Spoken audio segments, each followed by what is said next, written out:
सबसे पहले तो एक सवाल उठता है,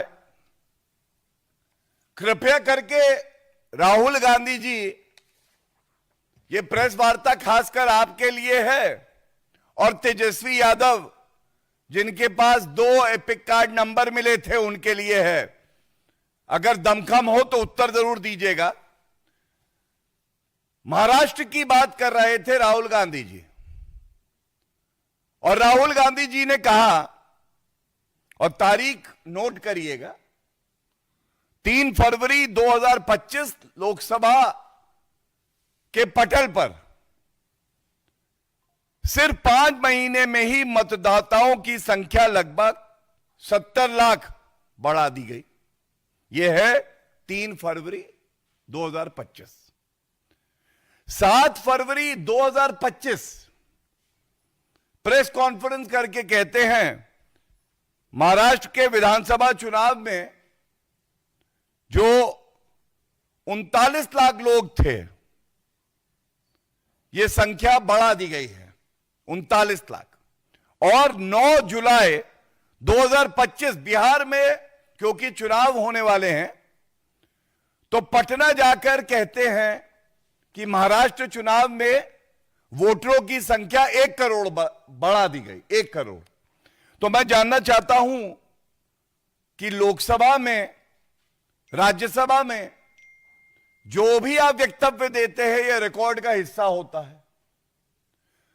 3 फरवरी को राहुल गांधी जी ने कहा 70 लाख वोट बढ़े हैं महाराष्ट्र में, लेकिन 9 जुलाई 2025 बिहार में कहते हैं कि 1 करोड़। पहले तो यह बताइए कि यह कहना क्या चाहते हैं आप। दूसरा, चुनाव आयोग कहता है आप हमसे आइए, बातचीत करिए, कहते हैं नहीं, हमें नहीं करनी, हम तो सड़क पे बेबुनियाद आरोप लगाएंगे। हलफनामा मांगा जाता है तो मना कर देते हैं। अब देखिए, जो आज प्रेस वार्ता का मुख्य बिंदु है, जब न्यायालय जाता है मामला, जब साक्ष्य देने होते हैं, हलफनामा देता है कोई याचिकाकर्ता, तो क्या होता है। आज मुख्य मुद्दा यह है। तो मैं आपको बता दूं, सर्वोच्च न्यायालय में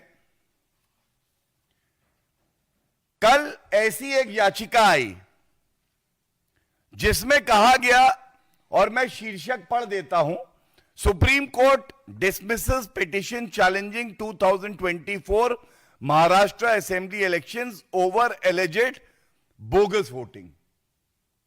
यह कल का आदेश है। एक याचिकाकर्ता गया, उसने कहा महाराष्ट्र में बोगस वोटिंग हो रही है, और एक आरोप यह लगाया 75 लाख बोगस वोटर्स 6 बजे की जो एक समय सीमा थी उसके बाद वोट करते हैं।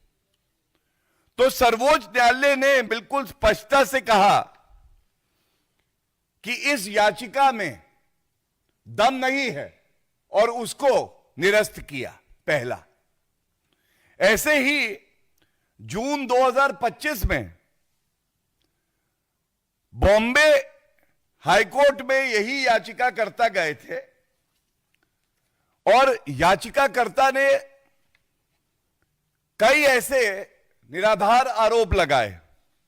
उन्होंने कहा 95 ऐसी कॉन्स्टिट्यूएंसी हैं जहां पे गड़बड़ी हुई है। तो 2 न्यायाधीशों की खंडपीठ ने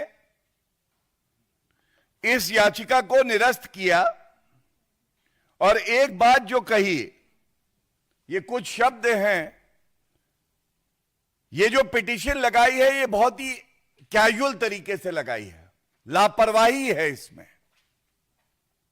उसके बाद जो कहा, कोई भी टैंजिबल मटेरियल नहीं है हमारे सामने जिससे यह कहा जा सके कि बोगस वोटिंग हुई है या निष्पक्ष चुनाव नहीं हुए। और सबसे बड़ी बात है, न्यायालय ने कहा कि इस तरह की जब याचिकाएं आती हैं तो न्यायालय का जो बहुमूल्य समय है, इसको नष्ट किया जाता है और यह दुरुपयोग है न्यायिक प्रक्रिया का। अब आप देखिए कैसे झूठ की, मोहब्बत की नहीं, झूठ की एक दुकान या शोरूम चला रहे हैं राहुल गांधी। और इसी से जुड़ा हुआ मुद्दा न्यायालय में जाते हैं तो याचिका निरस्त हो जाती है, चाहे वो सर्वोच्च न्यायालय हो, चाहे वो बॉम्बे उच्च न्यायालय हो। लेकिन बड़ी पीड़ा से मैं एक बात कहूंगा, संवैधानिक संस्थाओं पे बेबुनियाद आरोप लगा दो, उनको नाम दे दो वोट चोरी कमीशन ऑफ इंडिया, तो सबसे बड़ा डकैत, सबसे बड़ा खानदानी चोर जो कि भ्रष्टाचार के आरोप में बेल पे बाहर है, आप देखिए कैसे ये लोग झूठ का व्यापार करते हैं। एक संस्था है, जिस संस्था के तथ्यों पर, डेटा पर राहुल गांधी संवैधानिक संस्था निर्वाचन आयोग पे आरोप लगाते हैं, वो संस्था है CSDS। अब मैं आपको दिखाता हूं, देखिए बड़ी ध्यान से देखिएगा। एक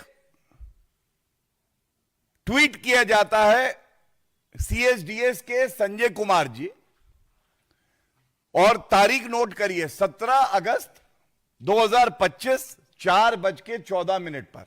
और क्या कहा जाता है? Some information of Maharashtra election, Maharashtra चुनाव की कुछ जानकारी साझा कर रहे हैं। असेंबली कॉन्स्टिट्यूएंसी नंबर 59 रामटेक, 2024 में इनके अनुसार लोकसभा में 4,66,203 वोटर थे, और असेंबली में उसी जगह ये कहते हैं कि वोटर जो संख्या है वो 2,86,931 हो गई।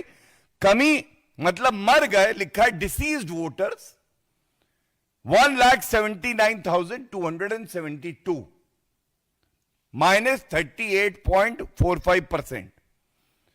दूसरी इन्होंने कॉन्स्टिट्यूएंसी दी, assembly constituency number 126 Deolali, number of voters in 2024 Lok Sabha 4,56,072, assembly constituency में घट गए 2,88,141, और कहते क्या है डिसीज वोटर्स 167,931, 1,67,931, डाउन बाय 36.82%। सब अचंभित रह गए, ये कैसे हुआ? सवाल उठने लगे। उसके बाद 19 अगस्त 2025 9:31 सुबह एक ट्वीट आता है, और ट्वीट देखिए क्या है एक्सपोज पे। I sincerely apologize for the tweet posted regarding Maharashtra elections. Error occurred while comparing data of 2024 Lok Sabha and 2024 Assembly segment. The data in row was misread by our data team.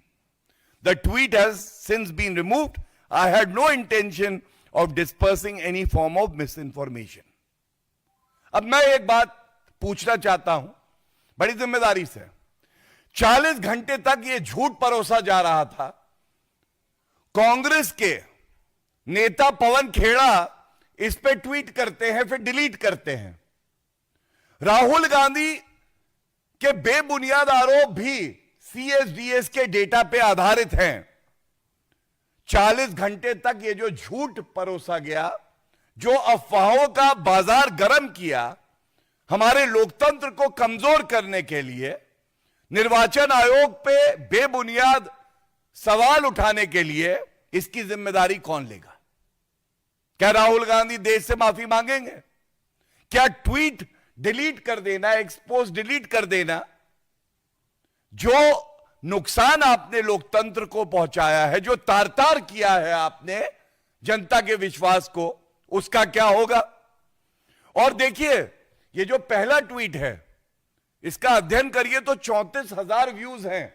34,000 मतलब 34,000 लोगों ने इस गलत सूचना को देखा और इसके आधार पे उन्हें लगा होगा कि देखिए जो कहा जा रहा है विपक्ष द्वारा उसमें सत्यता है। इसके बाद मैं यह भी कहना चाहूंगा, यह खतरनाक खेल है क्या, इसको समझने की आवश्यकता है और यही मौका है। यह हमारी जिम्मेदारी है कि हम सत्य को जनता के बीच में लाएं। ये जो अपने आप को सर्वे संस्था बता रहे हैं, ये कुछ नहीं है, ये कठपुतली है राहुल गांधी जैसे नेताओं के हाथ में, जो जनता का विश्वास तो नहीं जीत पाते, लेकिन बेबुनियाद आरोप लगाने के लिए उनको ऐसी एक संस्था चाहिए जो कि फेक डेटा, गलत तथ्य परोसे और उसको फिर वायरल किया जाए और सोशल मीडिया पे और प्रिंट और इलेक्ट्रॉनिक मीडिया में कहा जाए देखिए फलानी संस्था ने कहा है कि इस तरह से हमारे देश में जो चुनाव प्रणाली है उसमें धांधलेबाजी होती है।